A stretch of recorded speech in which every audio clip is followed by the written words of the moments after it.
Hello there, everyone. It is Ashley, the Wolf Child of Wolfchild Magic, and today we are going to be doing a book review. I'm an avid reader. I'm always reading something fiction-based because I just love story and adventure and fantasy, but I also have a ton of books on my shelf specifically related to my business, which is all about tarot, witchcraft, and wild sovereignty. And when I was first learning tarot and first starting off in my witchcraft practice, I couldn't get enough book recommendations because I wanted to see if it was worth my physical investment and my money in the book, but most importantly, if it was worth my time reading the pages in a world full of amazing books. I have one other book review that I have on my YouTube, the Moon Spells book by Diane Alquist. I think that's how you say her name. And today we're going to be discussing this one, The Modern Witchcraft Book of Tarot, Your Complete Guide to Understanding the Tarot by Skye Alexander.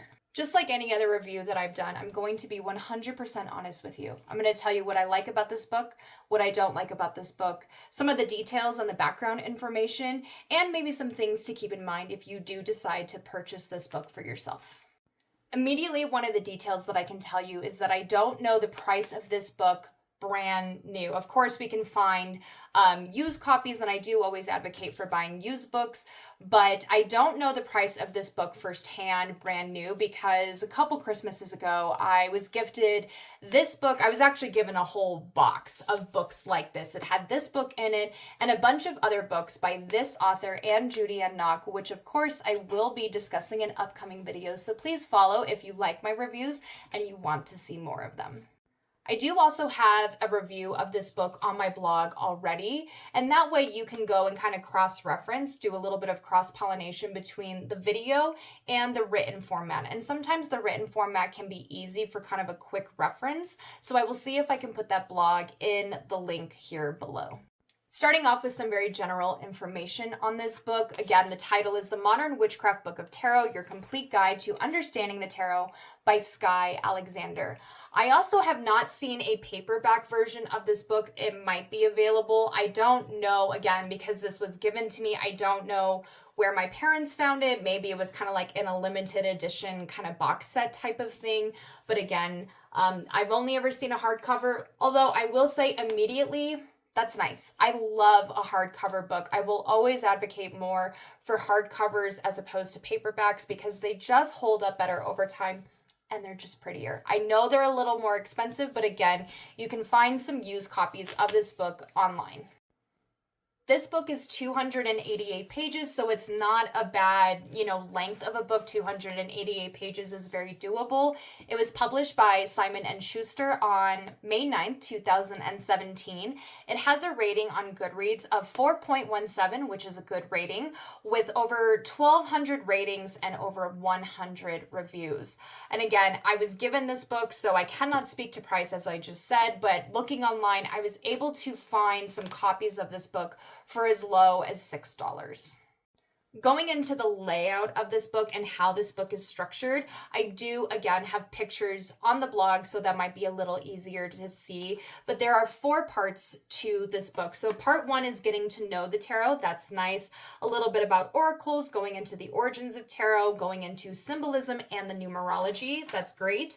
Part 2 is interpreting the cards, as you can see there. So we go into the suit of wands, the suit of cups, pentacles, swords, and then the major arcana. Again, trying to kind of show you there. Part 3 is reading the cards, kind of setting up how to do some tarot readings. There are 12 tarot spreads in there, so that's a good amount.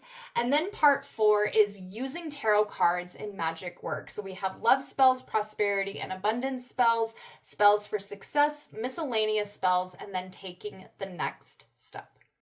One of the things I really like about this book is the layout. I think it just makes such sense to kind of have this introductory part that goes into the numerology, into symbolism, kind of lets you know what it is you're working with, especially if you are brand new to tarot. That is a nice introduction into kind of what you should start to be thinking about as you're reading this book, and then taking the information in here and applying it to your tarot readings or your daily pulls. The interpretations are going to be the bulk of this book. That makes sense. There's 78 cards. I also really like that she includes spells to do with the books. I think that's great. I will also say, I think as we will get into, some of the resources that she provides or some of the tips that she provides in here are really good. So I did enjoy that as well. So the layout is great, as I just said. I think it's really good. But because this is a book that's all about learning the tarot, let's dive into some of the tarot interpretations that she has within this book and see if the interpretations are good for learning.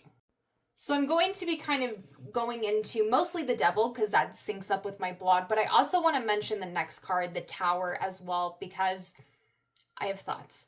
But just to kind of show you how it's laid out, you get a small black and white picture of the card. You get keywords at the top. You get a paragraph that kind of introduces you into the card. And then she often has, and I think that this is great, like these dividers that kind of give you a little bit more information. Like here, it's all about the horn god. I love that. Providing some resources or some references to help you learn the tarot in ways that aren't just trying to memorize, and also kind of include where you can pull in other stuff that can help build up your intuition with this card. I think that's wonderful. We then have our, of course, upright meanings, and then she goes into readings about money, readings about love, readings about work. That's great. There are quotes, great quotes. I thought she included some really good ones. And then there is a section on reversals, and then it's the same thing, reversals in love, work, or money. What is it? Money, work, and love. Yes. And so not everyone wants to read reversals in their practice, but it's nice to have this information if you do decide that you want to read reversals. So let's get into the meat of this tarot card depiction of the devil. So we start with this big paragraph that talks about basically what you're seeing, and you do get a black and white image up there. I don't think we needed this big of a paragraph because, as we'll get to, that is the upright interpretation. Like they're not even close. And I wish there was more narrative and more time given to the actual interpretations instead of just what we're seeing. But she goes into what we're seeing. There are keywords, like I said. The keywords are obsession, indulgence, fear, materialism, and egotism. Don't personally love those keywords, but I like that she includes keywords. We have that mention of the horned god. And then here is the upright paragraph. This one right here, this kind of short one. When the devil shows up in a reading, he recommends reevaluating your relationship to people and material things that keep you chained. I think that's great. It's time to let go of old fears, great. Hang-ups, good. Inhibitions, good. And ways you manipulate others to satisfy your needs. Excuse me, what? What? Just because this card shows up in a reading does not mean that you are manipulating people or that you are being manipulated. And I don't want to go down on a tangent here, but it's my review, so I'm allowed to kind of say what I think here. When writers discuss tarot cards this way, I feel like it really pigeonholes the reading. And for people who are new to learning, so many people are going to take what works, leave what doesn't, apply common sense, use their intuition, love.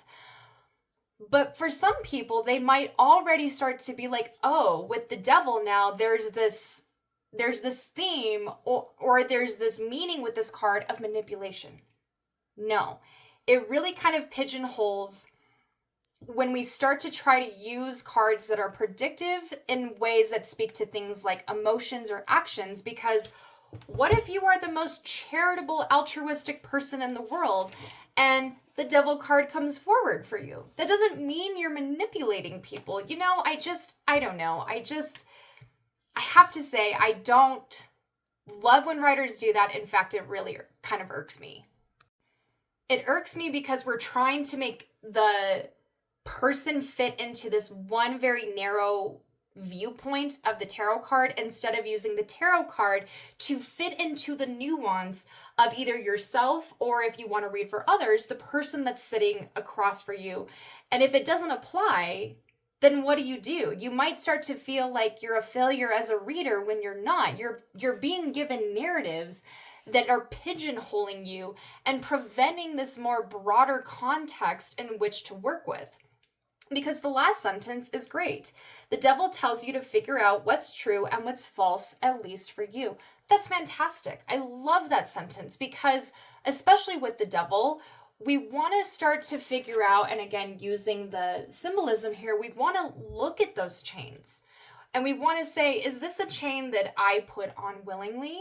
Did someone else put it on me? That doesn't mean that someone was manipulative or that I was automatically manipulated against. It might have been this was a narrative that used to fit, but I've outgrown this chain. So we want to start at least questioning when we see narratives like this, because again, just very pigeonholes. So not to harp on this, but I just have to say that when I come across tarot books like this and I see stuff like this, I want to kind of like scream into the void, or now here on YouTube, because when we're trying to pigeonhole these narratives, but then let's say someone comes and sits with you for a reading and you've said, hey, I'm practicing, can you just give me some feedback? And this is how you've learned what the devil speaks to. And then the person's like, oh, I'm going through menopause. I'm having these huge body changes, lifestyle changes. We don't want to funnel the person into the tarot card. We want the tarot card to be expansive for the person. And I have to say, unfortunately, it kind of keeps going on, because if we go into like the money, work, and love stuff, like where she gives the 3 kind of points if its card shows up for money or love, if the reading is about your work, the devil may indicate you're chained to your job and neglecting other areas of life. Perhaps you're a workaholic or crave the status your position gives you. This card warns against engaging in questionable practices to get ahead. In a reading about love, the devil asks, is an abusive, obsessive, or harmful relationship adversely affecting your life? Sexual desire may cause you to overlook character flaws in a partner. Self-inflicted bondage is preventing you from moving ahead. Again, what? Like, again, that is so pigeonholed, that if the person sits down and they say, oh, I want to talk about my love life, and you as the reader are like, the relationship's like obsessive, and there's bondage, and there's sexual desire. It's like, what if this person's been married for 40 years, and it's like the most beautiful relationship she has? You know, so then, like, we need to find ways where the devil, again, expands to the person. We're not funneling the person to fit this, like, one very narrow interpretation of this card. And then going on to the Tower. When this card appears, it usually means you've ignored or denied something that's rotten and needs to be blown apart. You're probably surprised, but you shouldn't be. You knew changes were necessary, but you refused to take action. Okay, I have to stop right there, because this is where this book falls apart for me. Right here. Because if the whole point of the book is learning and interpreting the tarot, I find these interpretations to be so narrow and so pigeonholed that for me, if I was learning and this was the first book, I can only imagine how I would have struggled once I had to take the devil card or any card into a broader perspective, because now I'm not just reading for me, I'm reading for clients and they're giving me money. So that alone might make me say, consider if you want to buy this book. I'm not saying that this book is bad, okay? I want to make that very clear. I do not remember what I gave this on Goodreads. It was either 2 or 3 stars. Definitely not a 4. There's no way this was a 4. Maybe 3.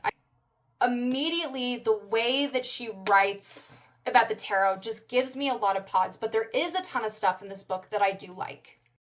Some of the things that I really liked, this is on the section of symbols, and again, the blog is clearer, but she goes and has this really big, beautiful chart of symbols that you will see in the cards and what the symbols speak to. So for example, the 5-pointed star, protection, the human body, physical interaction. Moon, secrets, intuition, emotions, feminine energy. An egg, birth, fertility, rainbow, renewal, hope, and happiness. I think this is great. I love charts. I love charts. I love lists like this because it's just so easy for quick reference that if you did buy this book, you could have, this page bookmark and you could be like, oh, I pulled this card and I'm seeing this. I don't really know what this speaks to. You can easily just look, see if it's in this chart, and go from there. The section with the tarot spreads I thought was also great. And like this one, which is the horoscope spread, then goes on to discuss what the different houses speak to. So if you have no real information in astrology, that could be helpful. Here is the world tree and the spiral spread. And again, I love the way that the pictures are there so you can kind of see how to create the spread. I think all of that is great. Using the tarot cards in magic work, this was another great chapter. Like, here's a spell to win a decision, a light in the darkness spell, great.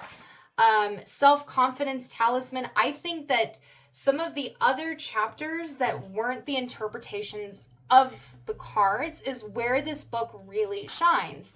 And that kind of leads us into, do we buy a book because it has a whole bunch of background information or a whole bunch of other resources like symbolism, astrology, numerology, spells to do? Do we buy a book that has a whole bunch of other stuff in the book, but we don't like the way the interpretations are written?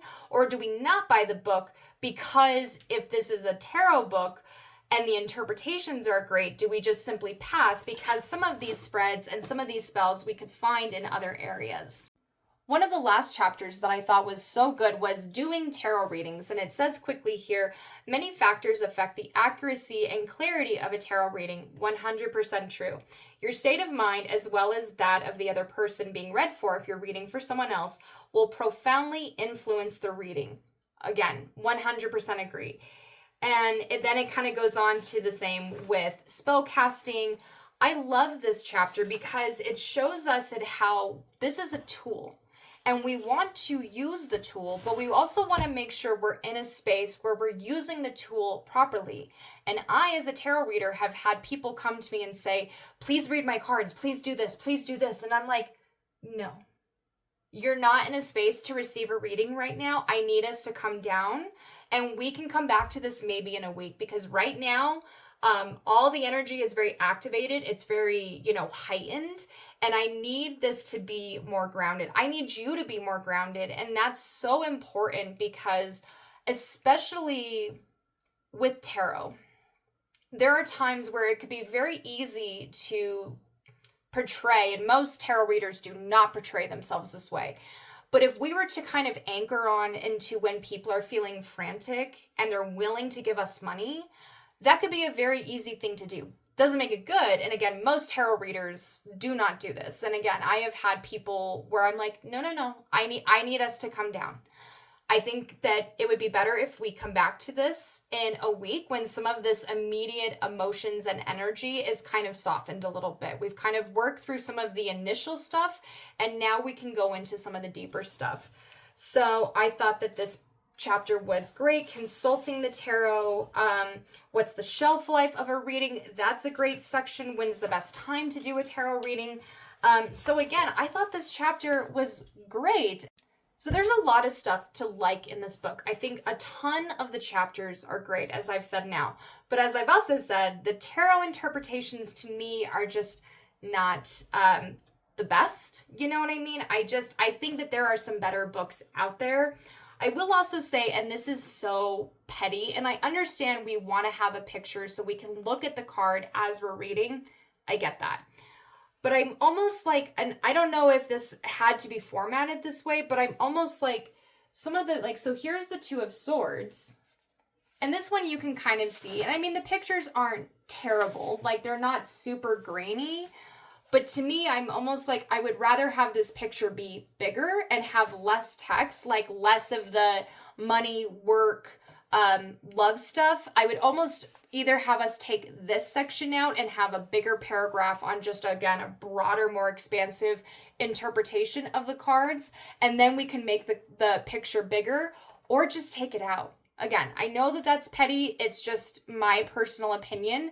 But I feel like in order to make the layout kind of all fit, we're really kind of cramming some stuff in, and then we're kind of reducing some places where we shouldn't be reducing, like the paragraph of the upright interpretation. And then, like here it says the reverse, the Two of Swords often indicates confusion or conflict with yourself or with someone else. An imbalance may cause stress or frustration. Sometimes this card urges you to take action rather than endlessly analyzing a situation. You can't see ahead, but you must take a leap of faith. I don't think that paragraph is bad, but I'm almost like, just give me the upright and the reversed and take this stuff out, and then I can also get a bigger picture. So here are my final thoughts on this book.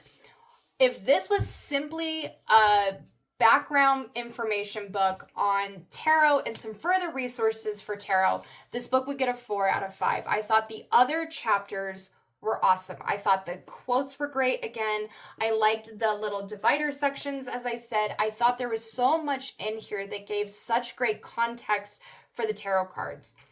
But it's not merely a background book on the tarot. It's also giving you tarot interpretations, and the interpretations, as I've said now, just are not, for me, they're not up to snuff. I'm not trying to be rude here, but again, I am going to be honest. And for the tarot interpretations, I give it a 2 out of 5. So overall, I found my rating, and I give this book a 3 out of 5. So that's not a bad rating. And then, again, factoring in the fact that you can go and find this book pretty cheap online, I do think that this is a book maybe worth picking up and having it on your shelf, even just for the background references, even just for the spells. You know, for some of the quotes, for some of the stuff with like the symbolism and the numerology. I thought all of that was wonderful, and because you can find this book very reasonable, I think it's a good addition to your bookshelf. But if you are looking to gain a very deep, in-depth, but also nuanced and layered understanding of the tarot cards and how to read them for yourself or others, you're not going to get it from this book. Again, in my personal opinion, you're just not going to find it here, because so many of the narratives are, again, very pigeonholed. They're very predictive in the sense of, like, this card came forward, so this person must be manipulating something, or they've been manipulated, you know? So just something to keep in mind if you think you may want to include this on your shelf. So those are my thoughts on the book, and I will give one final caveat, is that I think one of the main reasons that I don't personally love the tarot interpretations in here is because I am not a predictive tarot reader. I'm very first person, which means I won't read for people who are not sitting in front of me, and I don't read predictively. I don't do like fortune telling. So if that is how you want to read, you may absolutely love this book, and it's a 5 out of 5, and it's the best book you've ever had. And that's where we also need to consider, what type of tarot reader am I? Or what type of tarot reader do I want to be? For me, I want to take it more into a space of like spiritual coaching. I want to provide readings that help my clients gain insight in how to align into their wants and needs, how to go out and reclaim that wild within them and make them feel in control of their life, make them feel like they don't have to just white knuckle it through the concrete jungle when they are a wild wolf child within. That's how I want to read. But that's me as a reader. Some readers love to read predictively. They love to kind of step into more of some of that predictive space. So that's another thing to consider, is what kind of tarot reader do you want to be? If you want to be predictive, this is a book that may be wonderful. And I just want to say there is nothing wrong with predictive tarot reading. But for me, as a non-predictive tarot reading, that is where this really fell short for me. So that is my review of this book. I give it a 3 out of 5. I think it's a good addition to your shelf. But if you don't want to read predictively, again, just either kind of gloss over, take what works, leave what doesn't with the tarot interpretations, or just skip over that part of the book completely and just go into some of the other chapters that had some really good information. So thank you so much for watching. Let me know your thoughts on this book, on tarot, on anything at all. And until next time, take care.